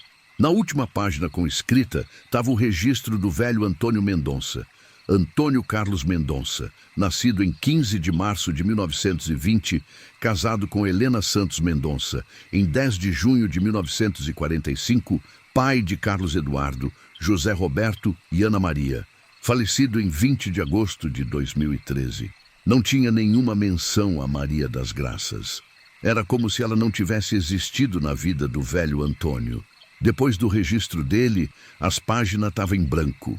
Dona Conceição pegou uma caneta que sempre carregava na bolsa e, com a mão tremendo um pouco, escreveu na primeira página em branco: Maria das Graças Mendonça, nascida em 12 de outubro de 1960, filha de Antônio Carlos Mendonça e Joana Santos, falecida em 20 de março de 2023. Quando terminou de escrever, sentiu uma brisa fraca passar pelo mausoléu, mesmo não tendo janela nem porta aberta. Era como se o ar tivesse se mexido sozinho. E por um segundo, teve a impressão de ter visto uma sombra de mulher se mexendo no canto do mausoléu. Fechou o livro com cuidado, agradeceu ao seu Raimundo que estava esperando do lado de fora e voltou para casa. Naquela noite, ficou na varanda esperando para ver se a luz ia aparecer de novo no cemitério. A luz apareceu como sempre, no túmulo da Maria das Graças. Mas dessa vez, em vez de seguir o percurso habitual serpenteando entre os túmulos, ela foi direto para o mausoléu dos Mendonça, numa linha reta. E quando chegou no portão do mausoléu, aconteceu alguma coisa que Dona Conceição nunca tinha visto antes. O portão se abriu sozinho, sem fazer barulho, e a luz entrou no mausoléu. Dona Conceição viu a luz passar pelo portão e entrar na construção. Ficou lá dentro por uns minutos. Uma luz suave que iluminava a janela pequena por dentro. Depois, a luz foi diminuindo aos poucos até se apagar completamente. A partir daquela noite, a luz nunca mais apareceu no cemitério. Maria das Graças tinha conseguido finalmente ficar perto do pai e podia descansar em paz. Mas a história não terminou aí. Na semana seguinte, Dona Conceição recebeu uma visita inesperada. Era Cláudia, a filha da Maria das Graças, a moça que morava na capital e que ia casar antes da mãe morrer. Dona Conceição, disse Cláudia com os olhos vermelhos de tanto chorar, eu vim buscar as roupas que minha mãe tinha encomendado para meu casamento. Resolvi me casar mesmo assim. Acho que é o que ela gostaria. Dona Conceição ficou surpresa. Não esperava que a moça aparecesse depois de tanto tempo e muito menos que fosse se casar depois de tudo que tinha acontecido. Pensei muito nesses meses, continuou Cláudia, e percebi que cancelar o casamento por causa da morte da mãe não ia trazer ela de volta. Ela ficou tão animada quando soube que eu ia casar. Falava tanto sobre o enxoval que estava mandando fazer. A voz dela falhou e ela precisou parar para se recompor. Resolvi que vou casar sim e vou usar o vestido que ela escolheu para mim. É uma forma de sentir ela perto de mim no dia mais importante da minha vida. Dona Conceição ficou emocionada com a decisão da moça. Foi buscar as peças do enxoval no armário onde guardava os trabalhos que não tinham sido retirados. Quando abriu o armário, teve a maior surpresa da vida. O vestido de noiva, que ela lembrava de ter deixado pela metade quando Maria das Graças morreu, estava completamente pronto. Não só pronto, mas com uns detalhes de bordado que ela nunca tinha feito. O bordado era delicado, feito com linha dourada, formando desenho de flor pequena em volta do decote e da barra do vestido. Era um trabalho de uma perfeição impressionante, mais bonito do que qualquer coisa que ela já tinha conseguido fazer na vida. As outras peças do enxoval também estavam prontas, todas com o mesmo padrão de bordado perfeito. Camisa de dormir, roupão, roupa íntima, tudo bordado à mão com um capricho que chegava a ser artístico. Cláudia ficou emocionada quando viu as roupas. Minha mãe sempre disse que a senhora era a melhor costureira da região, mas eu não sabia que era tão boa assim. Esse bordado tá uma obra de arte. Dona Conceição não disse nada, mas sabia que não tinha sido ela que tinha terminado aquelas roupas. Tinha sido Maria das Graças, que tinha voltado para terminar o último trabalho dela, o enxoval da filha querida. "Quanto eu devo para a senhora?" perguntou Cláudia. "Nada, minha filha. Sua mãe já tinha pago metade, e o resto fica de presente meu para o seu casamento." Cláudia saiu da casa da Dona Conceição, carregando o enxoval completo, emocionada e grata. O casamento ia acontecer no mês seguinte, na capital, e ela ia usar o vestido que a mãe tinha escolhido com tanto carinho. A partir daquela semana, coisas estranhas começaram a acontecer na oficina da Dona Conceição. Ela chegava de manhã e encontrava trabalho que tinha deixado pela metade já terminado. Roupa que ela tinha cortado na véspera aparecia costurada e passada. No começo ela ficou assustada, mas depois percebeu que era Maria das Graças que estava ajudando ela. Os trabalhos que apareciam prontos eram sempre perfeitos, melhor do que qualquer coisa que ela conseguia fazer sozinha. Dona Conceição resolveu aceitar a ajuda da parceira invisível. Começou a deixar as peças cortadas e alinhavadas antes de ir dormir, e de manhã encontrava tudo pronto. Sua fama de costureira ficou ainda melhor, porque os trabalhos que saía da oficina dela estavam cada vez mais bonitos. Mas tinha uma regra que Maria das Graças nunca quebrava. Ela só ajudava com roupa para pessoa viva. Roupa de casamento, roupa de festa, roupa de batizado, roupa de formatura, nunca roupa para morto. Parecia que ela tinha aprendido a valorizar ainda mais a vida depois de ter passado tanto tempo presa entre os dois mundos.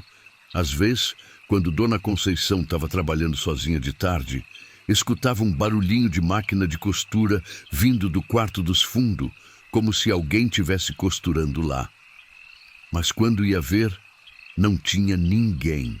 Outras vezes, encontrava uma linha quebrada amarrada sozinha, ou uma agulha enfiadina no lugar certo, ou um botão costurado que ela tinha esquecido de costurar. Eram pequenos sinais de que ela não estava trabalhando sozinha. Os dois trabalharam juntas por vários meses, numa parceria silenciosa, mas eficiente. Dona Conceição nunca via Maria das Graças, mas sentia a presença dela na oficina. Era uma sensação boa, de companhia, de ajuda mútua. A oficina prosperou como nunca. As clientes vinham de cidade vizinha para encomendar roupa, porque a fama da Dona Conceição tinha se espalhado por toda a região. Ela conseguiu comprar uma máquina nova, reformar a casa, até contratar uma ajudante para atender as clientes. Foi numa quinta-feira de dezembro, quase um ano depois do primeiro encontro no cemitério, que Maria das Graças apareceu para Dona Conceição pela última vez. Ela estava na varanda, bordando um vestido de primeira comunhão para uma netinha de cliente antiga, quando viu uma figura de mulher se aproximando da casa. Era Maria das Graças, mas dessa vez ela não estava com aquela luz estranha. Parecia uma pessoa normal, só um pouco transparente. "Conceição", disse ela com a voz mais clara e alegre que Dona Conceição já tinha escutado dela. "Eu vim me despedir. Já terminei tudo o que tinha para fazer aqui." "Você vai embora?" "Vou. Já consegui ficar perto do meu pai no mausoléu. Já ajudei minha filha a se casar com o vestido que escolhi para ela. Já terminei todos os trabalhos que tinha deixado para trás. Agora posso descansar de verdade." Maria das Graças se aproximou da Dona Conceição e estendeu a mão. Nela tinha uma agulha pequena, de ouro, muito bonita e delicada. "Isso é para você. Era da minha avó materna, que também era costureira. Minha mãe guardou ela a vida inteira e eu herdei quando ela morreu. Quero que você fique com ela, como lembrança da nossa parceria." Dona Conceição pegou a agulha, que era morna, como se tivesse acabado de sair da mão de uma pessoa viva.